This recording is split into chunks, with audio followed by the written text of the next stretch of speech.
Okay, as you can see, it is springtime, house cleaning.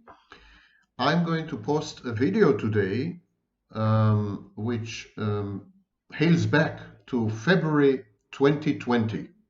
The original video has been removed, so I'm re-uploading my part of the content.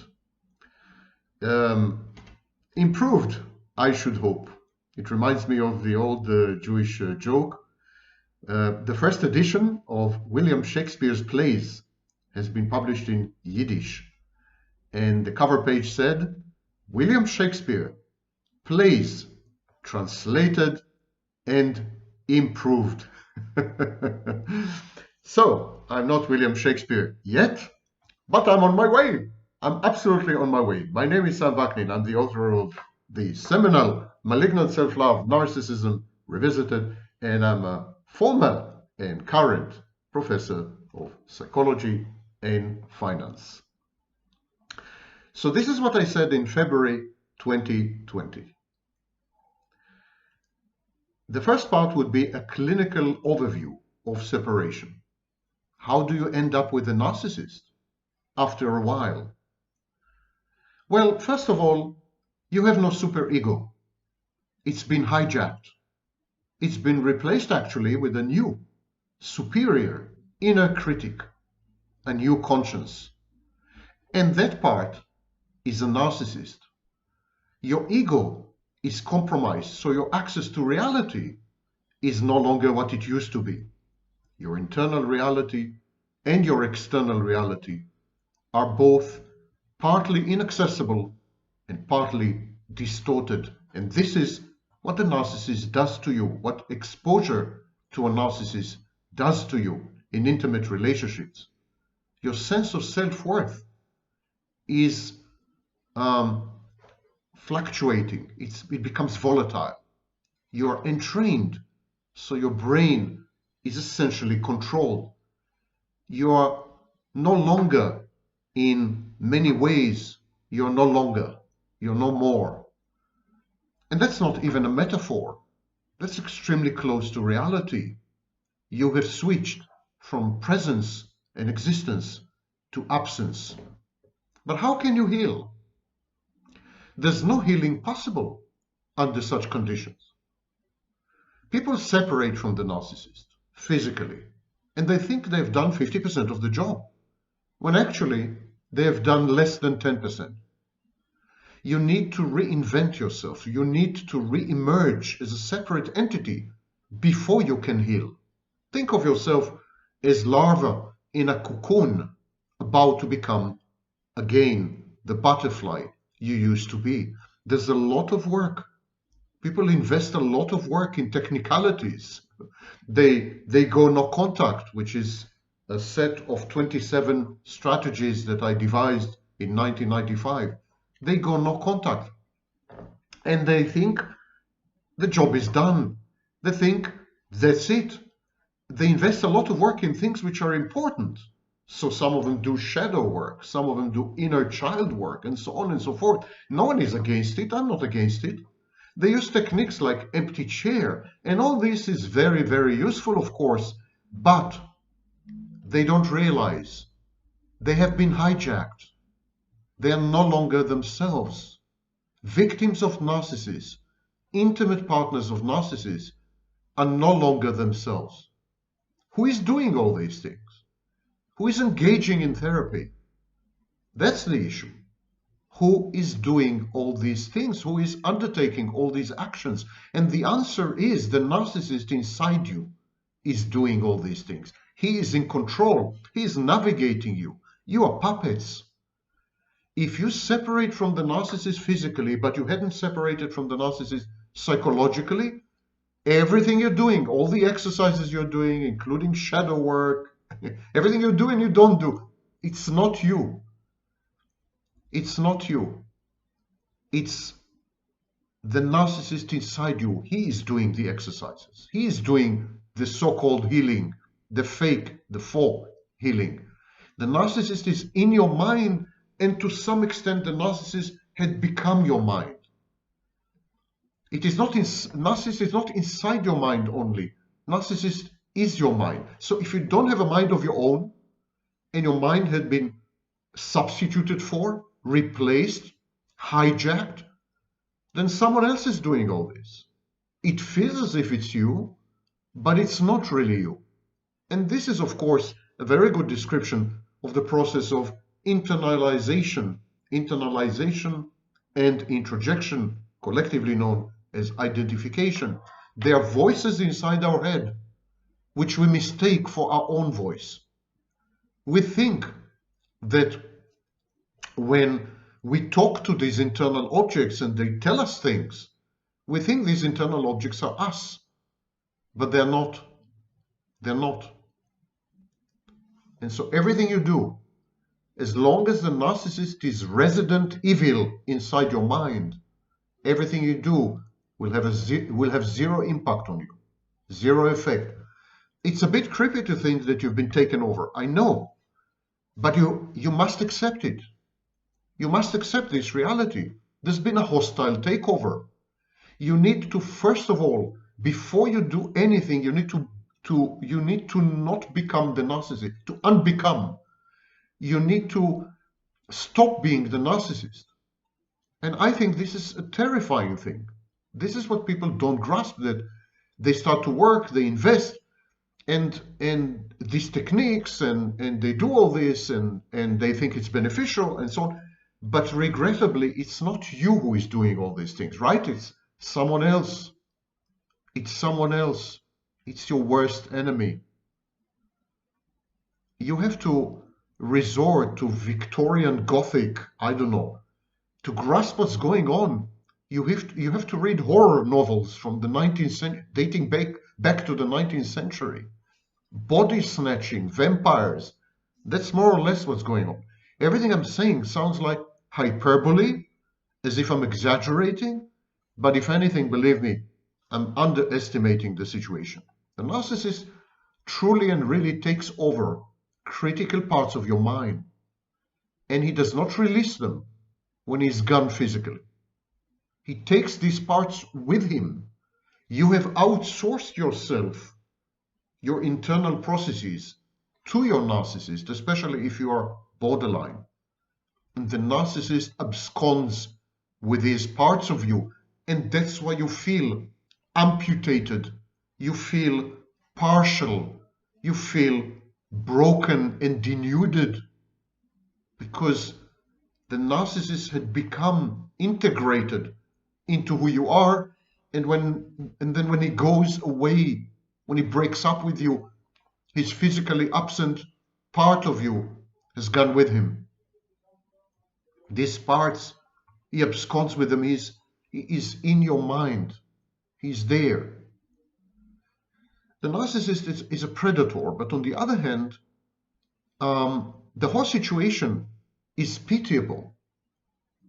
Narcissist is worthy of pity, if you wish. Well, all he's trying to do is to recreate a new mummy, a new mother. It's a toddler. It's a 2-year-old toddler. Then he wants to recreate this mother in your shape. There's a hole in the shape of a mother in the narcissist being. This is his emptiness. This is his void. This is where he should have been, and he is not. And so he wants to fill in this hole. He wants you to come into him. It's like lock and key, and you are his key. And he wants to recreate you. He wants to mold you and tame you and housebreak you and shape you into a new mother. And then he wants to separate from you and become an individual finally. He wants to rerun or reenact the early childhood conflict with his original mother, but this time with much favorable outcomes. It's madness, and technically or clinically, the narcissist is a madman. He's doing the same thing, hoping for different outcomes, different results each time. And you pay the price. You're paying for this. The devaluation, the betrayal, the discard, they're baked into this process. The narcissist has to fuse with you so that they can separate from you and become an individual. It's all preordained. There's nothing you can do about it.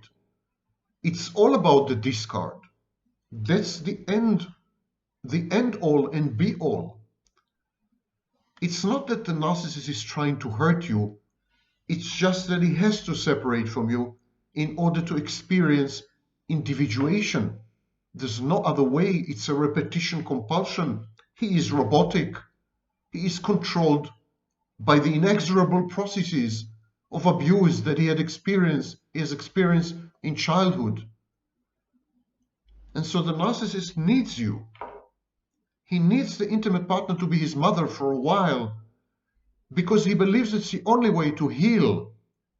He asks you, he begs you to allow him to heal. The only way that he can heal is to let him discard you. This is the ultimate sacrifice that the narcissist is demanding from you. Please be there for me so that I can hurt you. Accept the pain, accept the discard, accept the hurt if you love me, because it's the only way for me to become whole and separate from you and a real person. The only way for me to heal is this. I need to distinguish myself from my mother, original and stand in, which is you. I need you to let me go. I need you to allow me to separate from you and to become an individual now. The narcissist can become an individual only negatively, in contradistinction to someone, by breaking up with someone, by separating from someone, by pushing someone away. The narcissist has no positive identity. It's all a negation. It's all an absence. It's all a void. It's all about not being, trying to become. And so all the narcissist experiences in early childhood were negative. The only way he knows how to become an individual is by pushing people away. And this is where there is a very strong correlation actually between narcissism and various attachment styles. Most narcissists have an anxious attachment style, avoidant, anxious, and so on. It's a fact. Research has demonstrated that these attachment styles are very prevalent among psychopaths, narcissists, and to some extent borderlines, because their sense of identity critically depends on rejecting other people.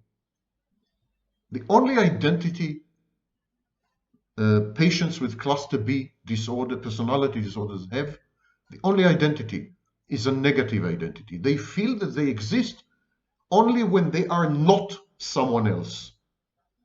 Only they are contrarian. They exist only when others are not. They need to vitiate you and annihilate you so that they can become. So they need to separate and individuate from the intimate partner. And allowing them to do so is a sign of love. It's a test. The narcissist says, prove your love to me. He goes to the intimate partner and he begs her, if you love me, let me merge and fuse with you in a shared fantasy, and then let me break away from you. Let me take your heart with me. That's proof that you love me. It's a kind of an Aztec ancient ritual transformed into or imbued with psychology. It never works, of course. That's the sad irony. It never works because the narcissist lacks the basic skills to separate and individuate. The narcissist doesn't have what we would call an ego. The narcissist doesn't have internal structures. There's only emptiness, howling winds in a hall of mirrors. The narcissist is an absence aspiring to become a presence. The absence is trying to become a presence. And the only way for the narcissist to do this is to render you an absence. It's like, come hither, share my absence, become an emptiness with me. Enter my void, never to emerge. It's like a black hole. It's an emptiness that tries to transfer itself to you. It's the strange superstition or prejudice or belief that if I'm empty inside, and if I were to succeed and hand over this emptiness to you, then I will have been fulfilled. Then I will have become. I need you to embrace my emptiness and to become one with it, to take it away from me, and to allow me this way to become a presence and to acquire a dimension of existence. I'm empty. I feel that I don't exist. And this is the overwhelming sensation of the narcissist, that he doesn't exist. That's why he goes around asking for narcissistic supply. Tell me that I exist, he says. Tell me that I'm a genius. Tell me that I'm handsome. Tell me that I'm this, that I'm that. Because I can't vouch for myself. I need your testimony. I need your input. I need to create and recreate myself on the fly all the time. So I'm empty inside, and then I meet you, my intimate partner, and you are full inside. There is you. You are a presence. I can sense your existence. And it's a critical moment. There's a lot of envy. I envy your intimate partner. I envy the intimate partner, says the narcissist. And he communicates to his intimate partner, if you love me, that's the ultimate test. I'm going to hand over my emptiness to you. I'm going to hand over the death inside me. I'm going to establish with you a death cult. You're going to worship my death and become one with it to allow me to live and to resurrect.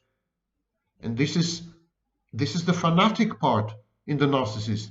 That's the struggle. I'm dead inside, and I'm going to make you, my intimate partner, dead inside. In return, you're going to make me come alive. It's a swap. It's a swap.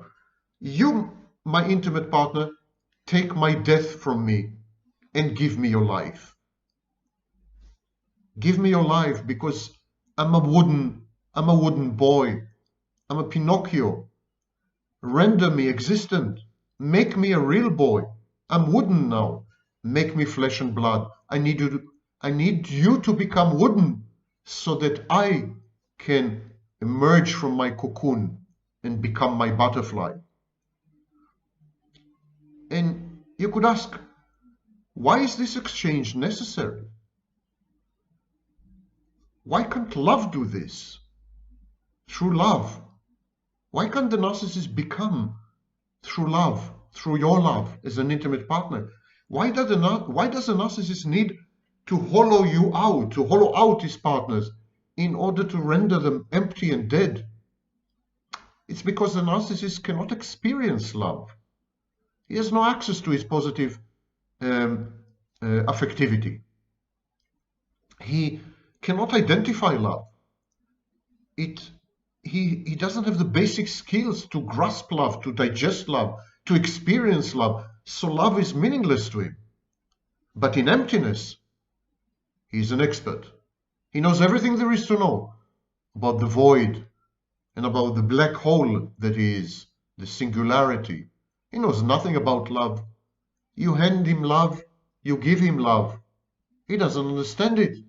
It's a foreign language. He's like an alien from another planet, having landed on Earth, exposed to English. So there's always a pushing away. There's always a kind of counter-dependency whenever there's vulnerability.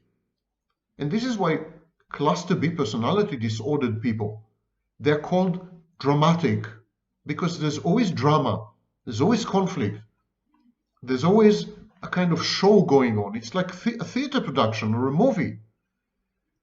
Tangentially, this has to do with the rigidity of the internal rigidity of the narcissist. The identity itself is diffused, but they're like these rigid rules that try to compensate for the lack of a core identity. It's like an internal dictatorship. So the narcissist is trying to balance this rigidity with kerosene and drama. The narcissist is trying he's an arsonist. He's a pyromaniac. He is trying to light fires in order to bask in the glow and heat externally, because inside him there are only ashes. It's a planet of ashes. That's another fascinating topic, because it's a great definition of mental illness, by the way. There's a balance between rigidity and drama and chaos. It's also relevant when we come to discuss these metaphors. The narcissist needs you to become him. He needs you to become him. It's as simple as that. He needs to become you. This is a swapping of identities. So, when he becomes you, and when you become the narcissist then doesn't want to be with the narcissist. I want you to understand the irony of all this. Initially, the narcissist comes to you and says, "Can you become me, please, and allow me to become you?" And then you say, "Okay, Mr. Narcissist, I love you. I'm going to pass the test. I'm going to become you. I'm going to embrace and adopt and assimilate your emptiness and death, and you can have my life, my vivaciousness, my élan vital. I'm all yours." But then you become the narcissist. Having embarked on this Faustian deal, you become the narcissist, and the narcissist doesn't want to be with another narcissist. So he discounts you, he devalues you, and he discards you.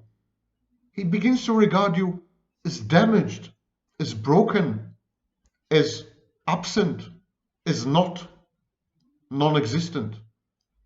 When people from the outside watch all this, observers, it's strange, it's inimical, it's a bizarre transaction. They can't interpret it. They don't understand it. What they see, the narcissist gets close to you and then suddenly devalues you and then abruptly discards you. And they say to themselves, "What the heck is happening here? Why is he doing this?" And this what I've just said makes sense of the whole process. He needs to become one with you so that he can separate from you, so that he can begin finally to feel that he is an individual, that he exists. And so this process is idealization, devaluation, and discard. And there's nothing you can do about it, because he had chosen you. He had chosen you to be devalued and discarded for this specific purpose. He had chosen you to become one with him in order to discard you. And that's why I coined the word hoover. Hoovering depends crucially on how powerful the initial merger and fusion phase has been. The more powerful that this phase of becoming one has been, the more hope there is for separation. And again, it's an irony. The narcissist needs to merge and fuse with you powerfully, extensively, intensively, in order to have an earth-shattering separation, kind of individuation orgasm. If the merger and the fusion with you is loose, it's a bit indifferent, it doesn't yield real separation. You need to be a mother figure, and emotions with mother, they're intense, they're all pervasive, they're strong. To experience a real, powerful, cataclysmic tectonic separation, you need to totally merge and fuse with the narcissist to the exclusion of everything and everyone else. You need to become a single cell organism. Just you and him, an atom, indivisible. So this is what the victims can't digest. This is why they lose the ability to trust again. Because the victim says to herself, "We've been so close, we've been so intimate, it's been so great, it's been wonderful, it's been an amazing relationship. I mean, all was going so well.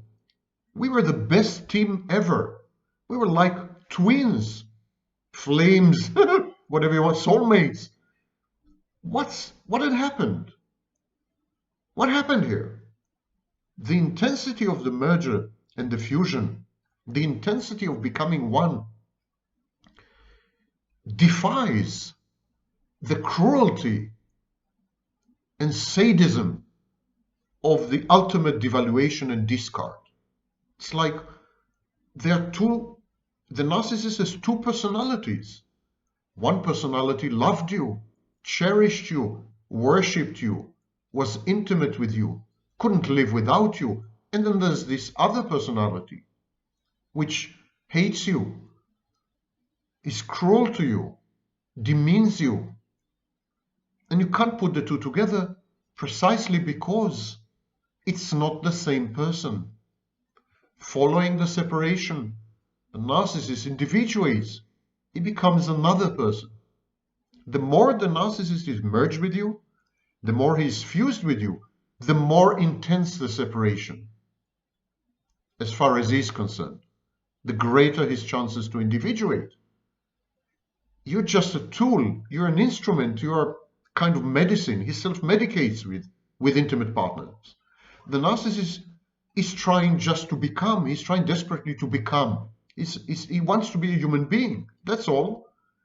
It's like Michelangelo said, that when he sees a slab of marble, he already sees the sculpture captured inside it. The narcissist wants to break this slab, to disgorge his chains, and to become free.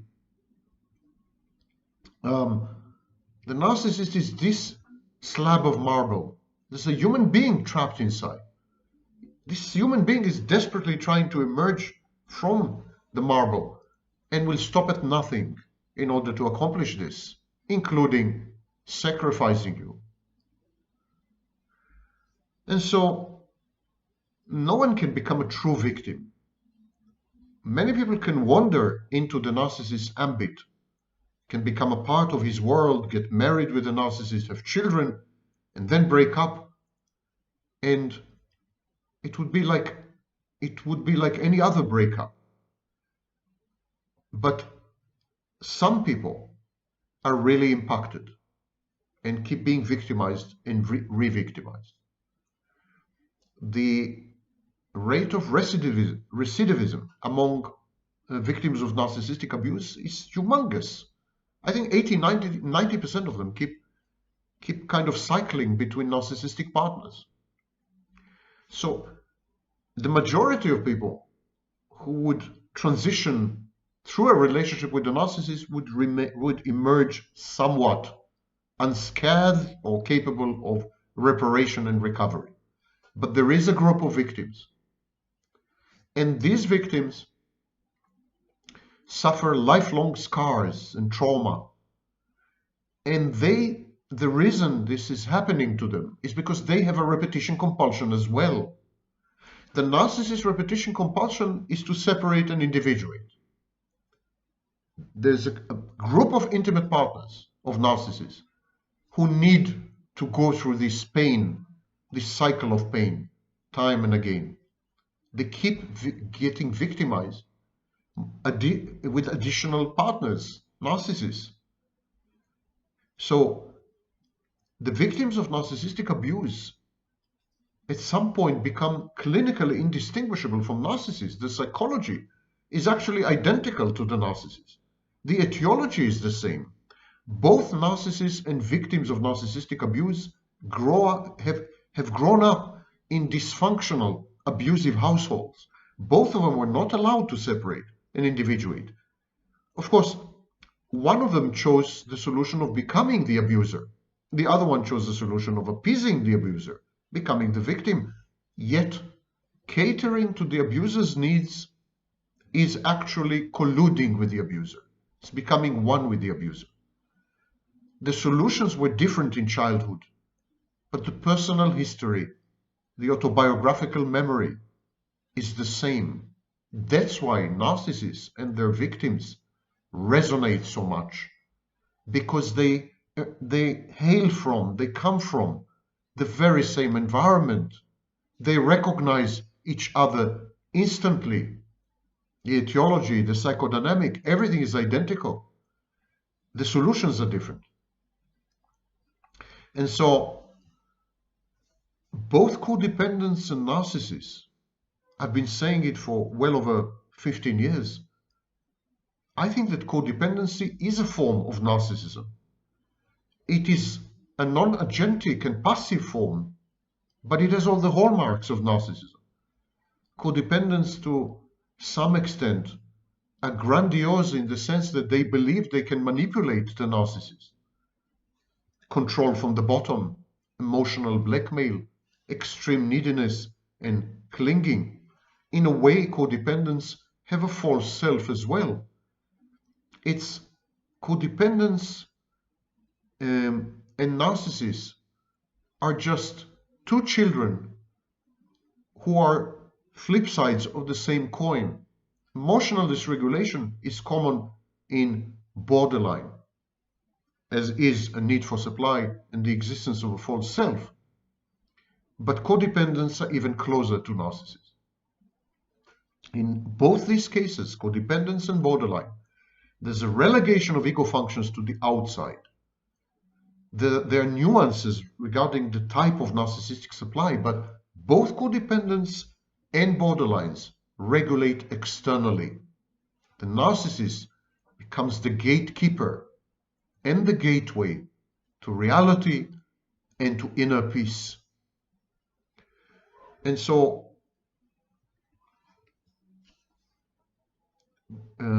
codependents, borderlines, and narcissists, they grow in households that are identical. They're clones of each other. They go through the same psychological processes as teenagers. And at some point, they choose different solutions. Judith Herman keeps pointing out that it's all interchangeable. Codependents often become narcissists, and they're very narcissistic sometimes. Narcissists have very prolonged periods of codependency. And it's not only the same. As I said, it's flip sides of the same coin. But all these disorders involve complex trauma. There is commonality. So this is the background. But we need now to discuss practicalities. The practicalities depend on accepting that you as a victim had contributed to your predicament as much as your abuser has done. It's important to understand that it's not only the narcissist who is to blame. It's not only the narcissist who wants to leverage the intimate partner and to use her to experience a symbiotic relationship, like with mommy, and then separate and individuate. It's not only the narcissist who wants to use his intimate partner to recreate and reenact early childhood conflicts and dynamics. That is true. All this is true, but it's only one side of the equation. The other side of the equation is the codependent or the borderline intimate partner, because they're doing exactly the same. The codependent and the borderline want to merge and fuse with the narcissist in order to experience a kind of separation and individuation, which would leave them actually in the position of serving the narcissist. So the narcissist separates and individuates by rejecting, devaluing, and discarding his intimate partners.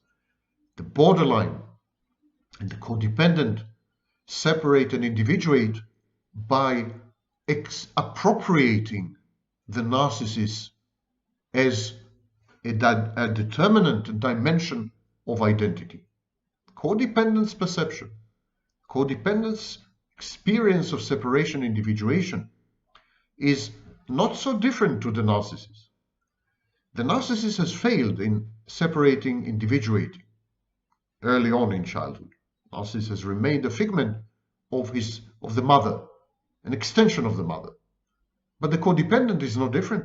It's exactly the same. Both of them are hoping that in the relationship they will somehow be able to become individuals with the other person's agency. Both of them use the other person as a tool or an instrument. So both of them essentially have the same agenda of acquiring agency, growing up, individuating, becoming adults. And this leads, of course, to parentification, the dual mothership concept. That's why I call it dual mothership. They both fight to become, to acquire a mother. And so the narcissist wants to acquire a mother, and the codependent wants to acquire a mother. So does the borderline. They both want mothers. It's the only way to separate and individuate is to have a mother. Is there any other way? It doesn't seem so, because they both are engaged in a repetition compulsion with multiple partners, coercing them into maternal roles. The narcissist discounts the mother, devalues the mother, and that way he gets rid or tries to get rid of an internalized bad object. The narcissist comes to believe of himself that he is essentially bad, unworthy. So narcissism is a kind of competitive compensatory mechanism. So then the narcissist can separate and individuate only in a bad way, only in an evil way.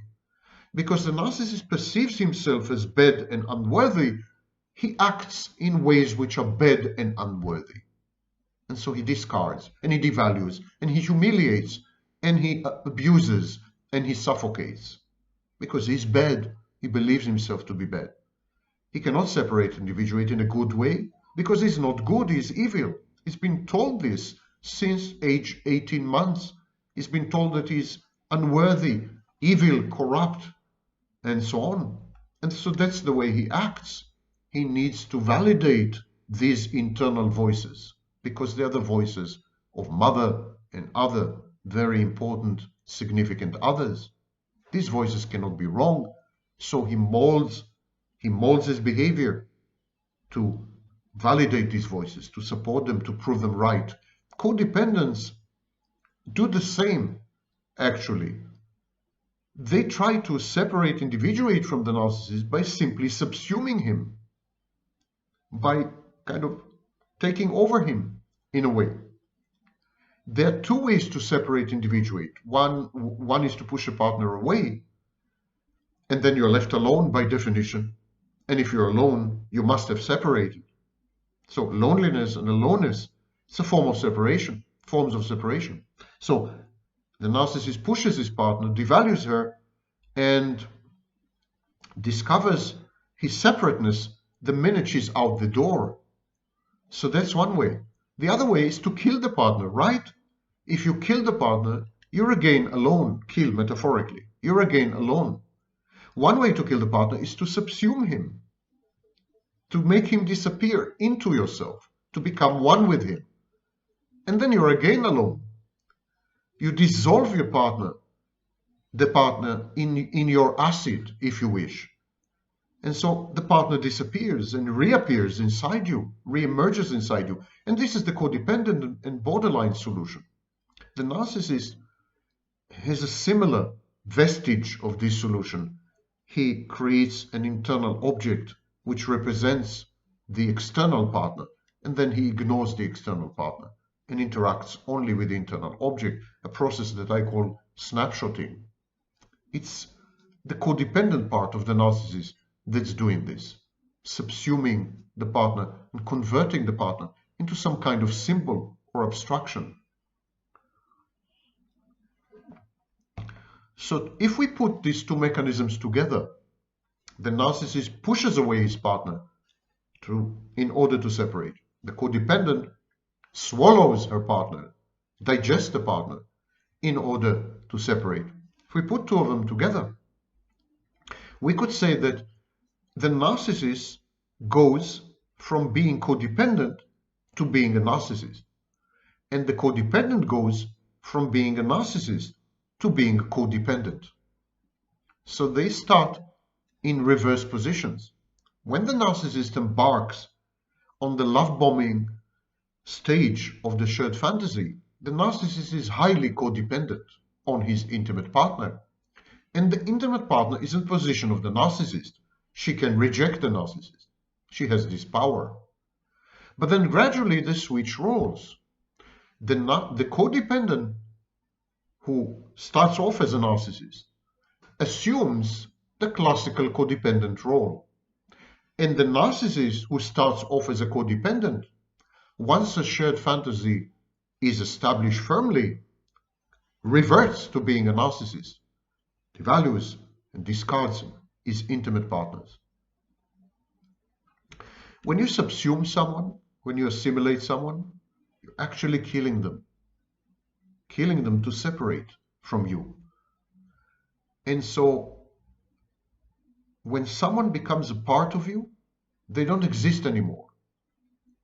And as I said, the narcissist starts off this way in a shared fantasy. He creates a snapshot of you, and then he internalizes this snapshot. That's a codependent solution, not a narcissistic one. The codependent does the opposite. Initially, she keeps her distance, she's suspicious, and so in a way, she's devaluing.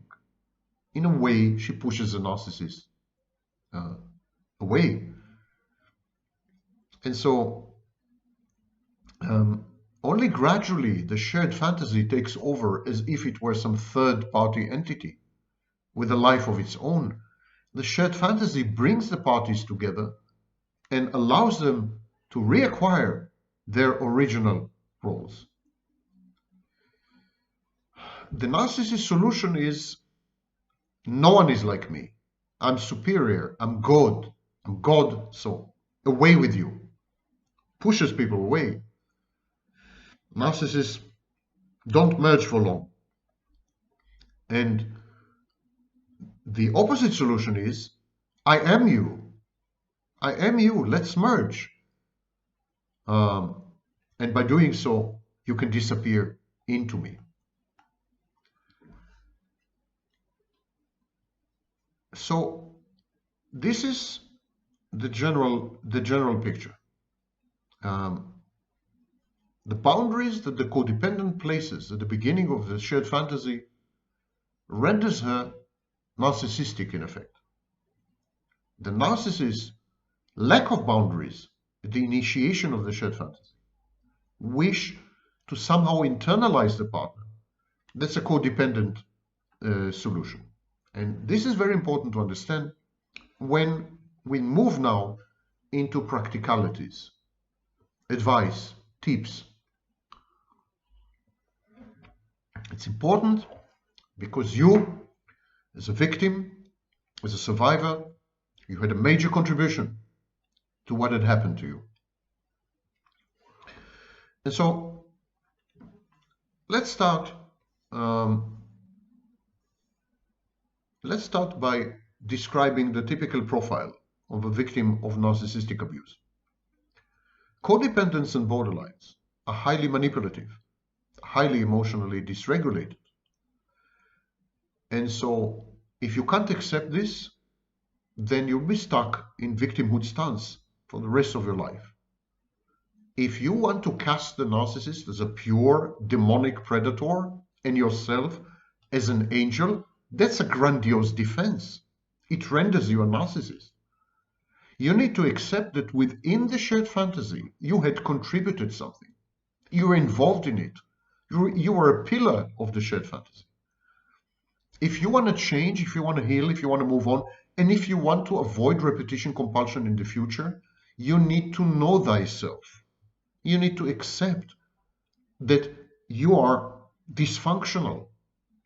The choices you make, mate selection, everything resonates with your pathology. People jump straight into the end game.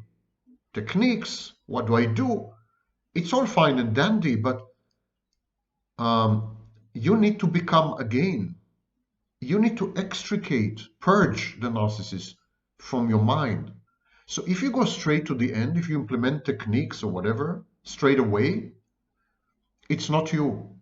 As I said at the beginning, it's still the narcissist inside your mind who is controlling you, navigating you, puppet mastering you. Look at the mirror and you will see the narcissist face there, not yours. Look, if you're really looking, if you don't flinch, if you don't self-deceive, It's nightmarish because you will have realized uh, how imbued you are with the narcissist. You will have seen the narcissist's face in the mirror. This is what entraining does. It's frightening. Human minds synchronize. We have the famous experiment with narcissists, with nurses, where their periods, menstruation had synchronized within a month. All of them started to have a period at the same time.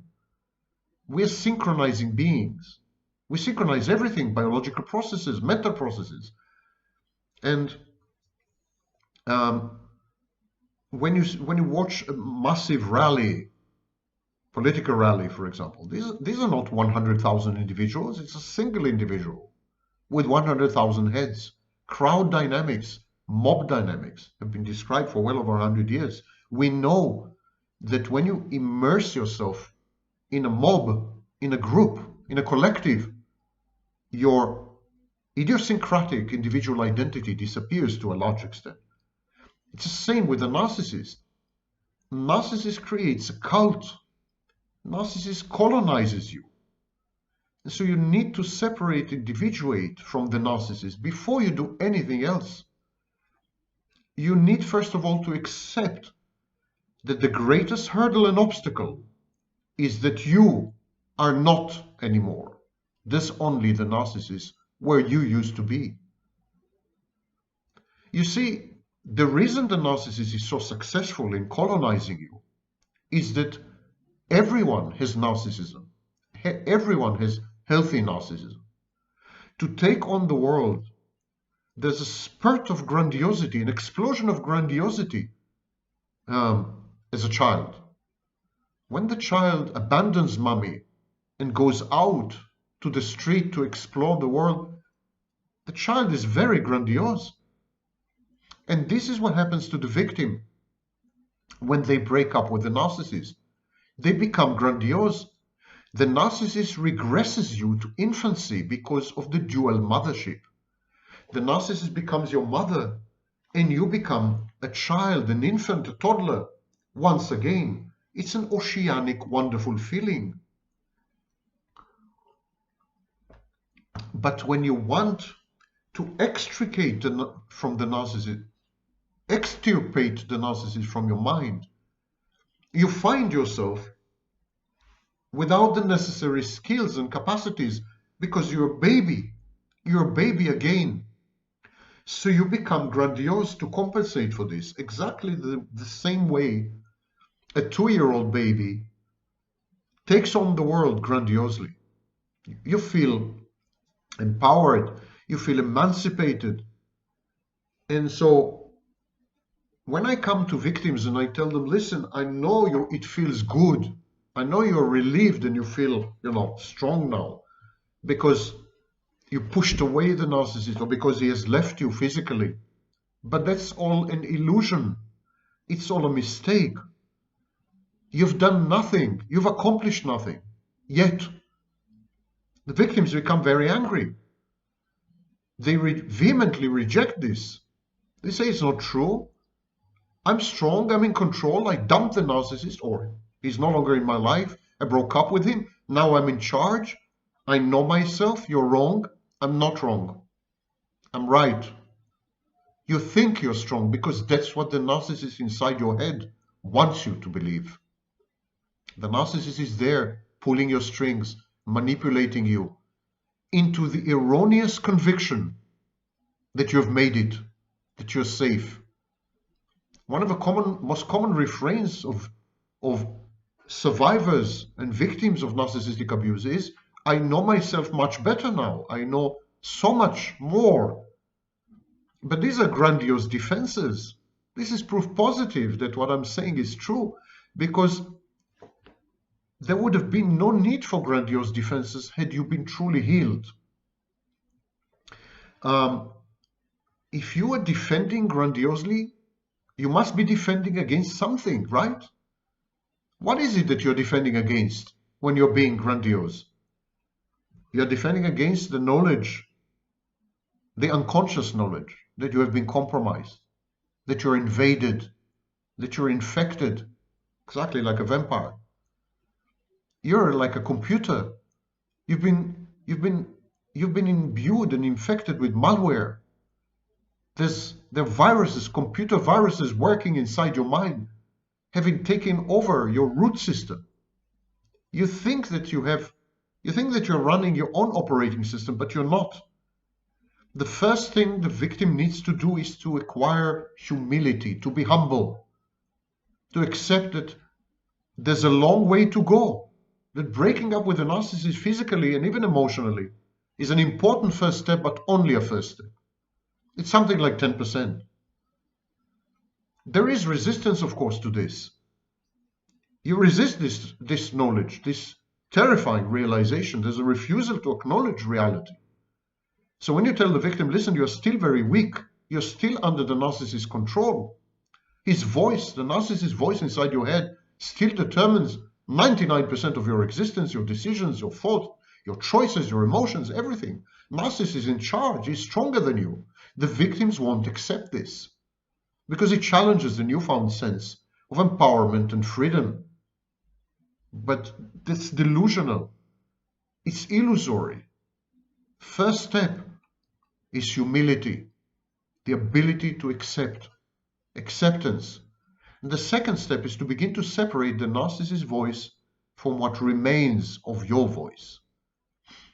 As the voices, your voice or your voices, your authentic self, these voices have been suppressed and silenced for a long period of time.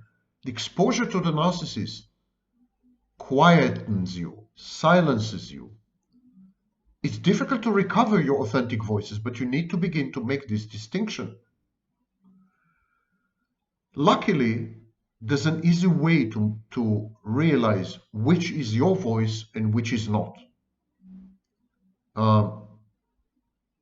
You have introjected the narcissist. Your mind is silent because the narcissist superimposes on your introjects his own internal monologue. In other words, the narcissist wants you to say what he wants you to say. If you want to have an opinion, I'll give it to you. And so this kind of thing, you've introduced the nastiness of the narcissist introjects into your mind. The narcissist introject, his voice inside your head, never stops talking.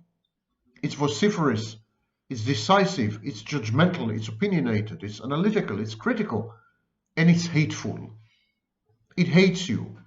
It berates you and demeans you and humiliates you and attacks you from the inside. It's a harsh inner critic.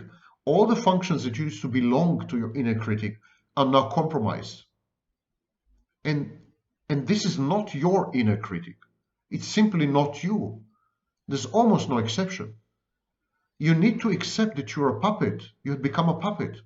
You need to accept that you have no agency, no self-efficacy, no autonomy, no independence anymore. You have been invaded and colonized. You've been taken over. You need to accept this because everything in you screams the opposite. I just got rid of the narcissist, you know. I showed him I'm strong. But who is this? Who is saying all this? Who is saying all this? I dumped my narcissistic abuser. I showed him who is the boss. Who is saying all this? I have a surprise for you. It's not you. It's the narcissist's voice that is speaking. The narcissist reframes you. You have to accept that you've been hijacked. You have to the humility to realize that you are not agentic. You have zero agency.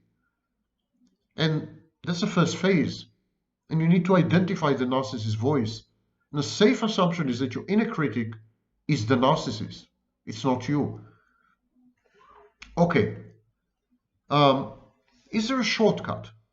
Is there a way to rewrite the script? You remember that previously I compared the whole thing into a theater production. You have introjected the narcissist's mind.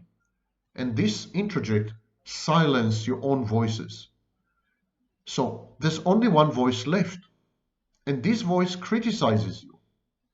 And you believe this voice. You give it credence. You need to reverse. You need to reverse the situation. You need to silence the narcissist introject. And when you silence the narcissist introjects, your own internal authentic voices will compensate and they will speak up. Your voice cannot speak right now because it's been disabled and drowned by the narcissist's constant chatter. You need to impose your voice on the narcissist's voice. You need to reintroduce your monologue, internal monologue. It's the same way the narcissist did to you in his mind. In other words, it's like martial arts. You need to use the narcissist's momentum, your opponent's momentum, against them. The narcissist silenced your introjects. The narcissist introduced his introject into your mind, his voice. Do you know? Can you identify this voice? Yes, because it's dominant. Yes, because it hates you. Yes, because it sounds more like an enemy than a friend. So now you need to reverse this. You need to silence this introject and render the other silenced introjects dominant. Use exactly the same techniques. Superimpose your monologue on the narcissist introject. Initially, it's going to be difficult because your other introjects are very weakened. Your real voice, your authentic voice, has been silent for long and is very enfeebled. The narcissist voice, on the other hand, is talkative and critical and uses the silences, abuses the silences. But you need to silence it. And you need to reactivate your voice and superimpose some kind of text or dialogue on it. It's a difficult process, but you can do it because you can identify the two sets of voices. One set of voices is silent, owing to the narcissist's intrusion. The narcissist silenced it. One of them is silent. One group of introjects is silent. They don't talk. The other group talks all the time. And it's this second voice that talks all the time that is against you. That is your secret enemy, your Trojan horse, your fifth column. This second group of voices tells you that you are no good, you are zero, you're bad, you're stupid, you're unworthy. That's your new compromised inner critic. That's a narcissist voice, and you need to silence it. The narcissist is in control initially, and you're a puppet. And the narcissist uses this puppet essence to do to you narcissistic things, to torture you and torment you from the inside. And you know, the initial reaction is, wait a minute, what are you talking about? He's gone. He lives in another country. How can he make me into himself? How can he penetrate my mind? How can he take over? How can he, for example, change my behavior, render me confrontational, uncivil, humiliating, rude? How can he make me act as a narcissist if he's no longer in my life? Well, the answer is, he is in your life. He is in your head, where it matters most. He keeps pulling these strings. He keeps doing his thing. It's his thing. Being a narcissist is the narcissist thing, not yours. That's what narcissists do. You're a mere puppet. It's so difficult for you to accept. It's a narcissist who is saying everything. It's a narcissist who is speaking through your mouth. It's absolutely like a horror movie. It's like there's an entity inside you that's taken over you.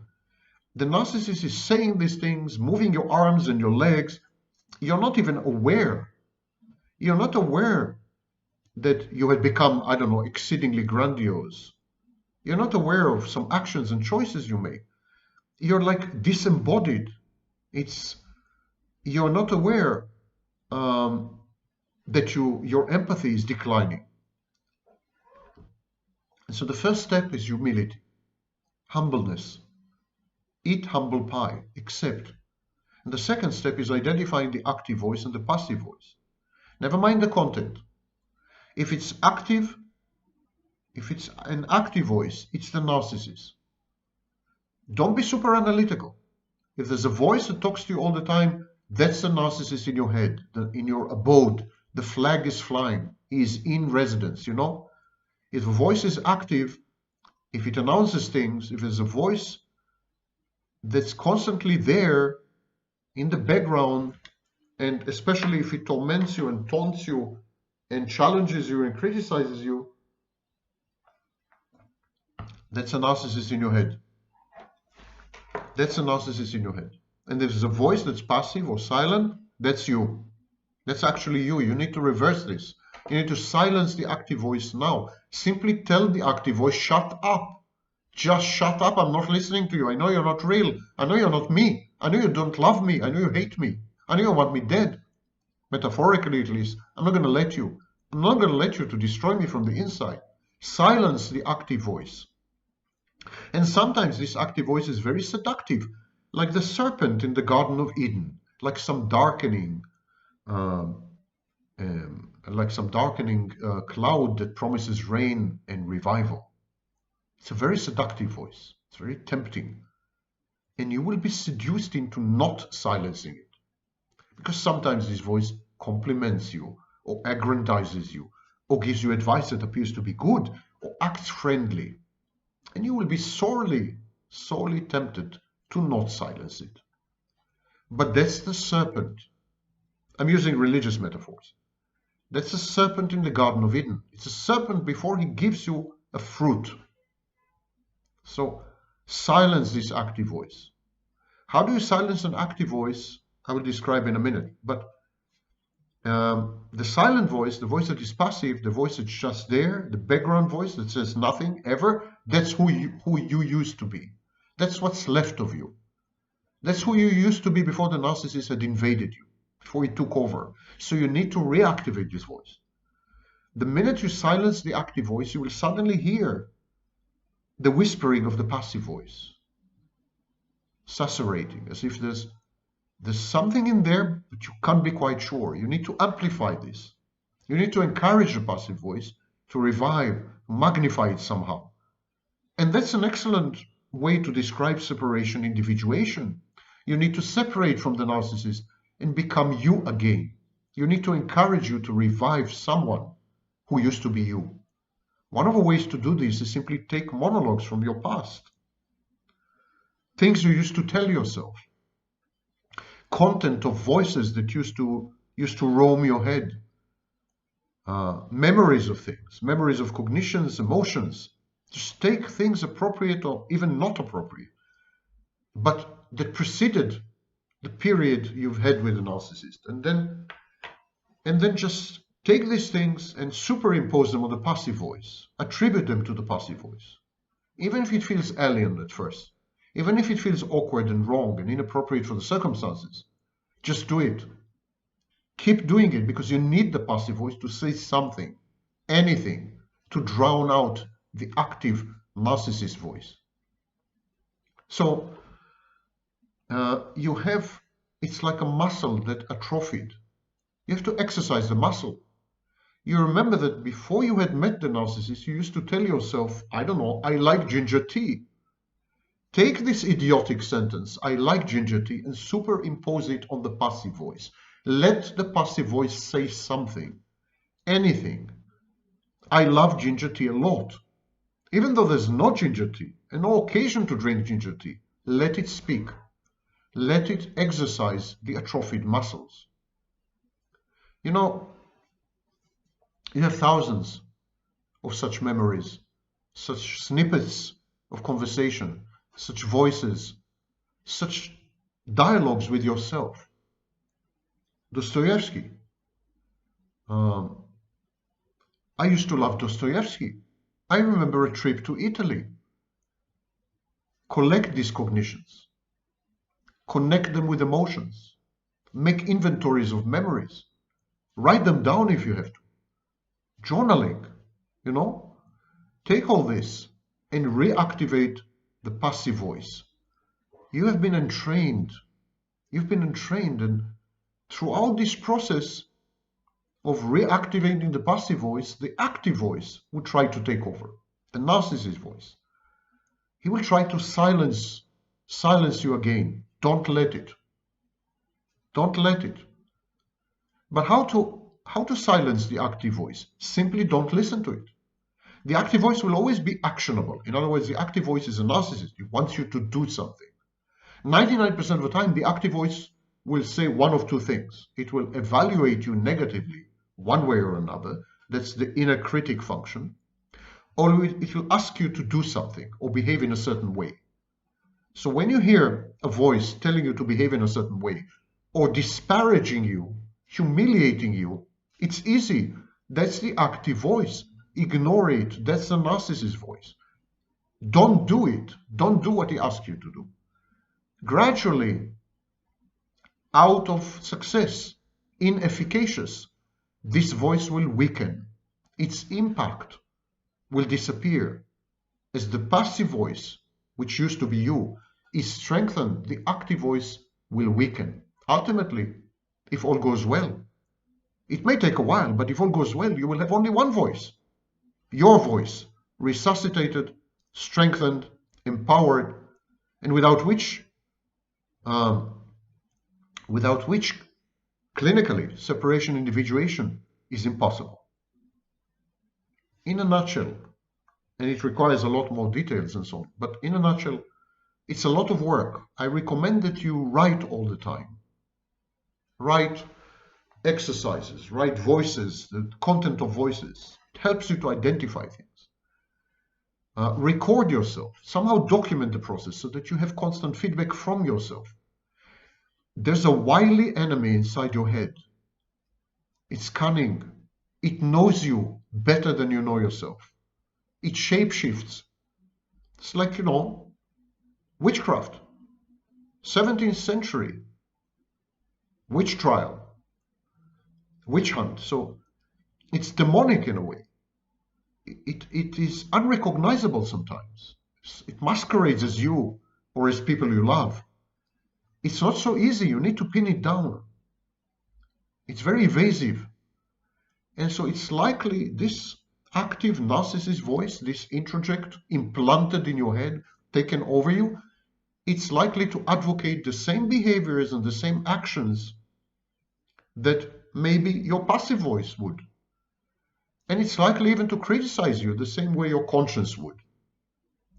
It shapeshifts and it wears disguises. It pretends to be others. Find the vulnerability. Find the voice that touches upon your vulnerability in a compassionate and caring way, an empathic way. That's you. That's you. If a voice keeps telling you something like you're not very clever, you're not very clever, you're not good at something, and so on and so forth, that's not your vulnerability. You never thought of yourself as clever.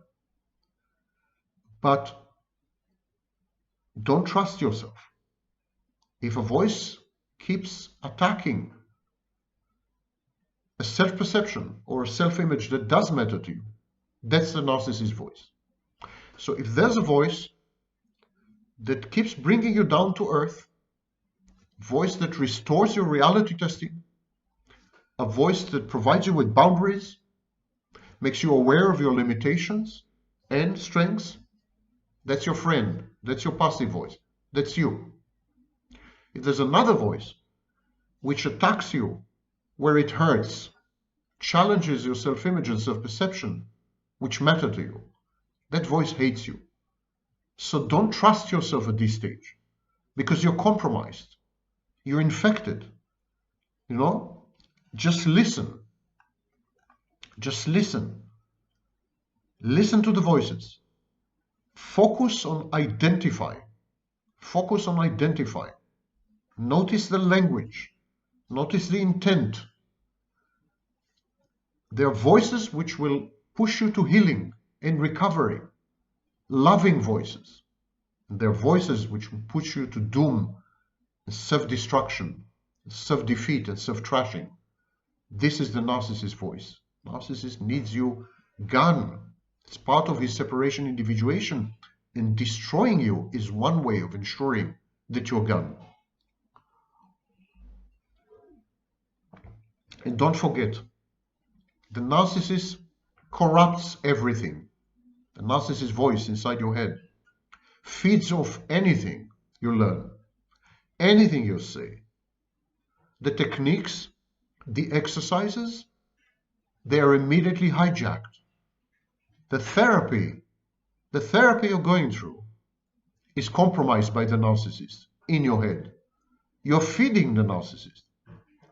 If you hadn't separated and individuated before you started any self-work, any therapy, the narcissist inside your head, this introject, will regard the therapy as added weaponry. The narcissist inside your head is going to use your therapy against you. Any new knowledge, any self-awareness can and will be used against you by the narcissist in your head. You went to the therapist, to therapy, and the therapist told you something. You have better boundaries. Next thing you know, the narcissist takes over, renders you aggressive and conflictive with your boundaries, or uses the therapy to sow self-doubt, self-hatred. If you do inner child work, the narcissist infantilizes you. You will use the narcissist will use the narcissist voice in your head, will abuse the inner child work, will leverage the inner child techniques to regress you to infancy, to render you helpless and hopeless. This is why before you do anything, you need to identify the narcissist inside your mind and get rid of him for good. Because it's like food. Anything you bring into your mind, the narcissist who is still there is going to feed on and grow stronger. Everything you learn can and will be used against you by this internal voice if you don't first silence it for good. Again, it's not such a difficult thing. There's always one very exclusive active voice. It monopolizes. It doesn't allow other voices to express. There's no other, there's only one. And there's only one cluster of passive voices. The passive voices are who you used to be. So become. You're hibernating. The passive voice is a hibernated voice. And the active voice puts the passive voice into hibernation. The active voice is not you.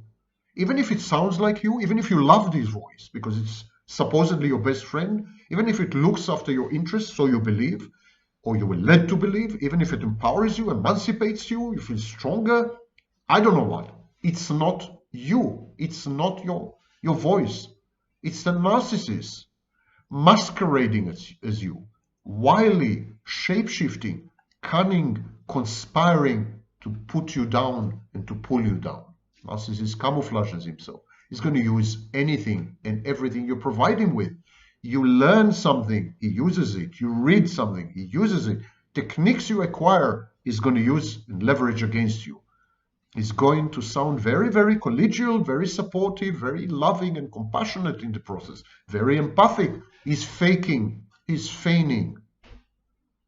So when you get rid of the narcissist's inner voice, often you would feel that you are losing an excellent, good friend, that there's an emotional price to pay for this process. Because as you transition from the active voice to the passive voice, you will feel very, very alone. And yeah, the narcissist isolates people. He has isolated you from your support network, from your social network, from family, from friends. The narcissist keeps you dependent on him. Externally, when he is present in your life, flesh and blood, and later, when he had abandoned you, you're still dependent on him. Internally, on his introject in your mind, this foreign body. And so, the narcissist isolates you, cuts you off, and owns you. The narcissist becomes your world, your exclusive reality. Getting rid of the narcissist means getting rid of the world.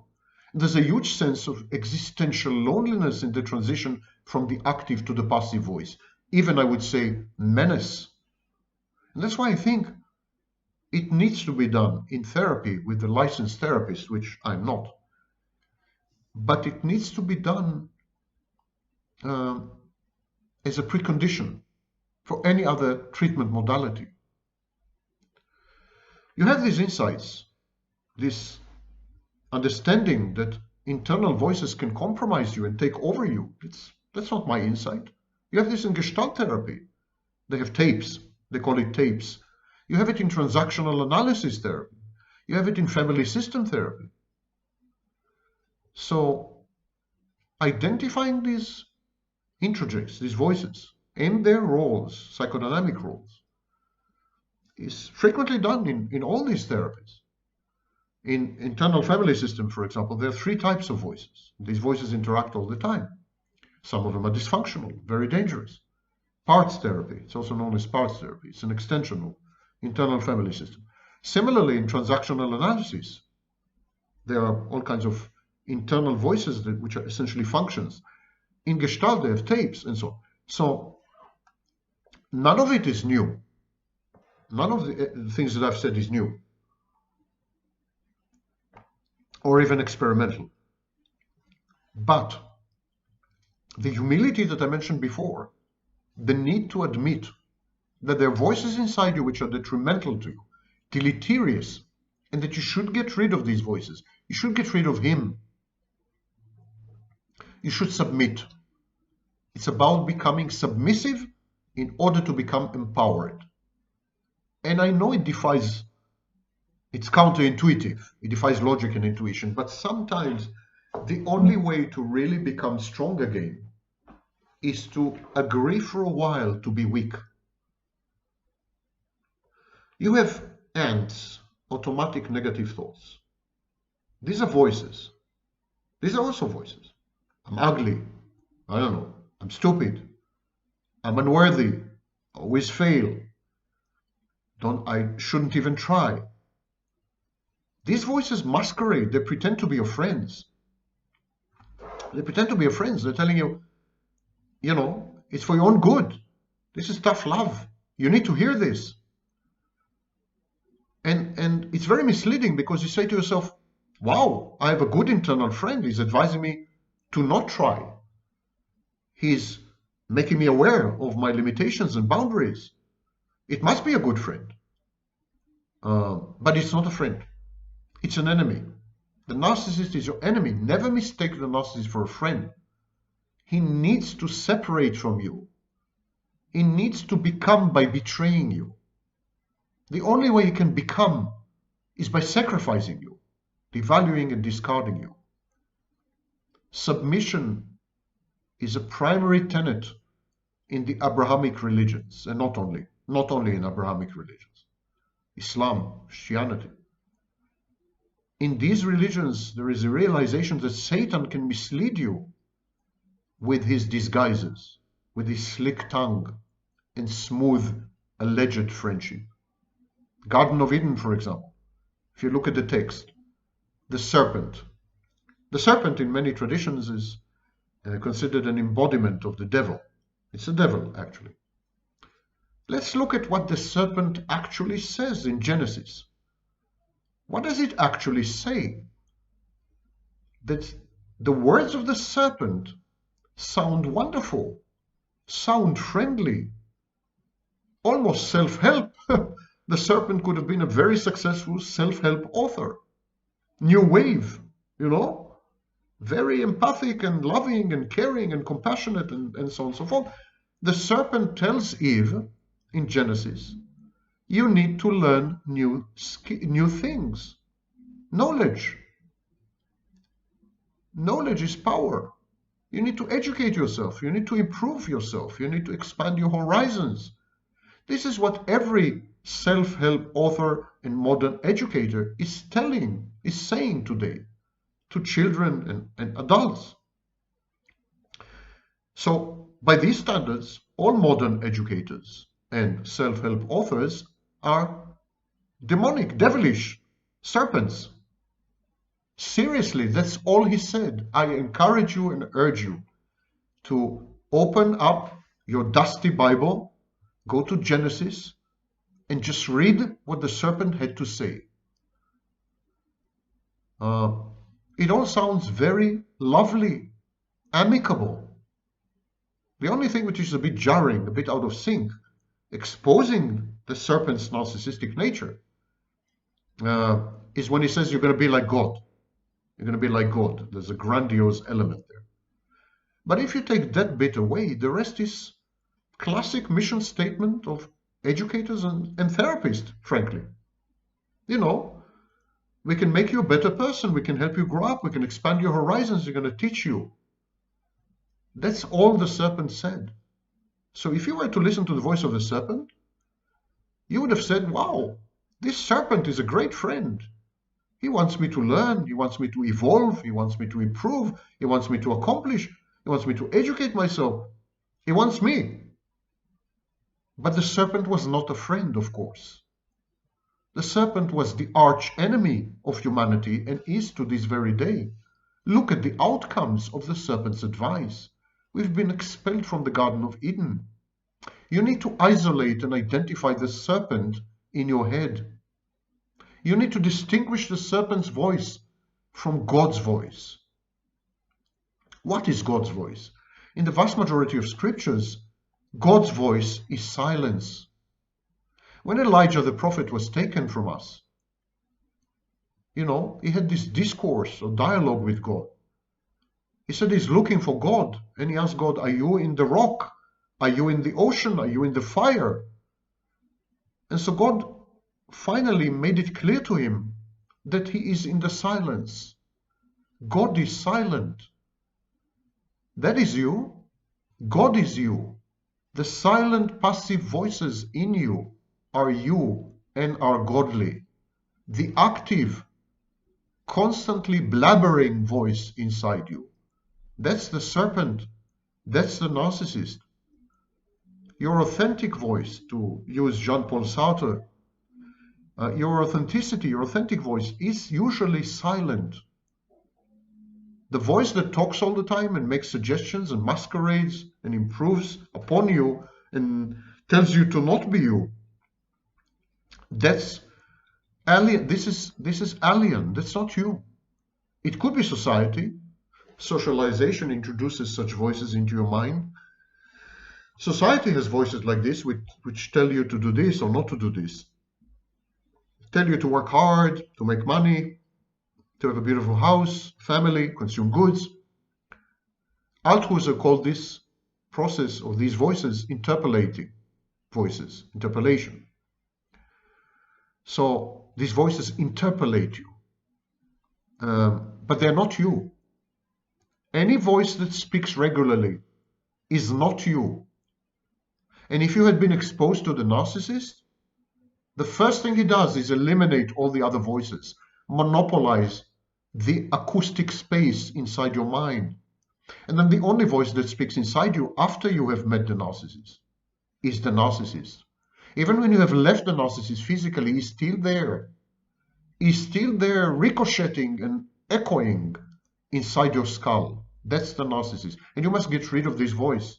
It's the serpent. You must listen to the voice of God. The voice of God is silent. Given the right incentives, God also speaks to you. I'm not a religious person, let it be clear. I'm using this metaphorically. But God is silent most of the time. But when push comes to shove, and when you do need his advice, he sends you clear messages. He speaks to you. Listen to that voice. It's you. Do not listen to the other voice. That's the narcissist. The voice that never speaks, never ceases to speak. The voice that pretends to be your friend, the fake friend, the snake in the grass, that's the serpent. That's not you. That's the narcissist. That's a crucial insight. Every single thing you do, and I mean everything you do, I don't know, you drink tea rather than coffee, every single thing you do, until you have eradicated the active voice of the narcissist, that's not you. It's shocking. It's terrifying. It's like alien abduction. It's a whole horror movie. It appears to be. It appears to be real, but It's the truth. I'm telling you the truth. As long as the narcissist is active inside your head, you're not, you don't exist. You're just masterminded and moved around. A robot. Every single decision you make, every single decision you make, every single choice, every word you utter, every movement you make, it's the narcissist active in your head. Active in your head, it's not you. There's a voice telling you what to do. Isolate the narcissist voice because you need time to recover and heal and process things. As long as you're not you, as long as you are the serpent, it's hopeless. There are these two voices. It's extremely simple. Two voices. Identify the one talking, silence it. Identify the one silent, make it talk. Impose on it your memories, your thoughts from the past. Just borrow things from the past and impose them on the silent voice, regardless how relevant they sound. Make it come alive again. And hopefully at some point, the active voice will no longer be active. And at that point, you will have become again. You will have separated and individuated from the narcissist, and you can proceed. You will have grown up, transitioned from infant, unseparated, non-individuated infant, to an adult with clear boundaries and object relations. Anything you do before you have extirpated and eliminated this voice, anything you do, can and will be used against you by the narcissist voice in your head. That's the enormous danger in premature therapy. The first negative, intrusive parental and maternal investment is in your mind. If your parents were functional, more or less, they are a defense against the narcissist voice. They are a firewall, a fortress. But if you've grown up in a dysfunctional family, you need to ignore these voices as well, because they're going to collude and collaborate with the narcissist voice against you. It's a war. You need to realize that your mind had become a battle zone, and you can't afford to remain neutral.